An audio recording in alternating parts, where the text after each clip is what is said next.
آج 25 دسمبر ہے، مسلم لیگ نون کی حکومت ہے۔ میاں نواز شریف آج پیدا ہوئے تھے۔ کاش اسی دن کہہ دیتے کہ مجھے کیوں نکالا۔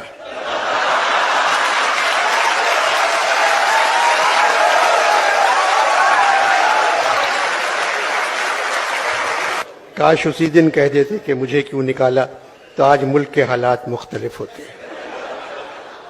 آج حضرت عیسیٰ بھی پیدا ہوئے تھے اور مجبوری ہے، پاکستان کے بانی قائد اعظم محمد علی جناح بھی آج ہی پیدا ہوئے تھے۔ آج عام تعطیل ہے، مگر میری سمجھ میں نہیں آ رہا ہے یہ تعطیل حضرت عیسیٰ کی پیدائش کے سلسلے میں ہے، قائد کی پیدائش کے سلسلے میں ہے، یا نواز شریف صاحب کی پیدائش کے سلسلے میں ہے۔ حضرت عیسیٰ اوپر چلے گئے، قائد اوپر چلے گئے، نواز شریف نیچے ہیں۔ اس لیے لگتا ہے مسلم لیگ نون نے آج کی چھٹی میاں صاحب کی پیدائش کے سلسلے میں دی۔ آج لاہور میں سعد رفیق ایک من کا نااہل کیک کاٹیں گے،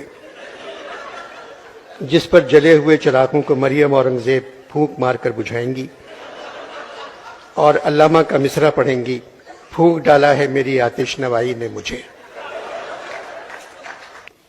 دریا سے علیحدگی قطرے کو وجود میں لاتی ہے۔ قطرہ جو وسعت طلب کرتا ہے سمندر بن جاتا ہے، مگر قطرے کی جگہ جب قطری لے لیتا ہے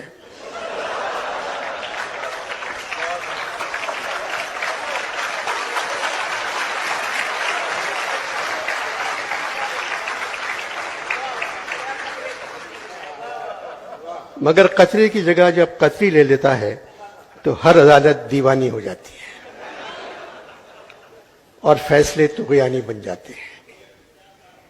اردو زبان میں لکھنے والے خط کوفی، نستعلیق، خط شکستہ سے واقف ہیں۔ خط قطری پہلی مرتبہ ان کی نظر سے گزرا۔ خط قطری کی وجہ سے سوائے مسلم لیگ نون کے ساری دنیا نے قطر سے تعلقات توڑ لیے ہیں، مگر مشیروں و وزیروں کا خوشامدی ٹولہ میاں صاحب سے کہتا ہے غالب کے سارے خطوط ایک طرف، قطری خط ایک طرف۔ سپریم کورٹ کے ججوں نے غالب کے خطوط نہیں پڑھے، مگر قطری خط 11 مرتبہ پڑھ چکے ہیں۔ اس سے بڑی بات نون کے لیے اور کیا ہو سکتی ہے۔ دوسرا قطری خط آیا تو میاں صاحب کہنے لگے ایک ایک قطری کا مجھے دینا پڑا حساب۔ اگر آپ کو میرا ویڈیو پسند آیا ہے تو کمنٹ باکس میں ضرور بتائیں اور ویڈیو کو لائک، شیئر اور چینل کو سبسکرائب کر کے بیل آئیکن کو پریس کرنا بالکل بھی نہ بھولیں۔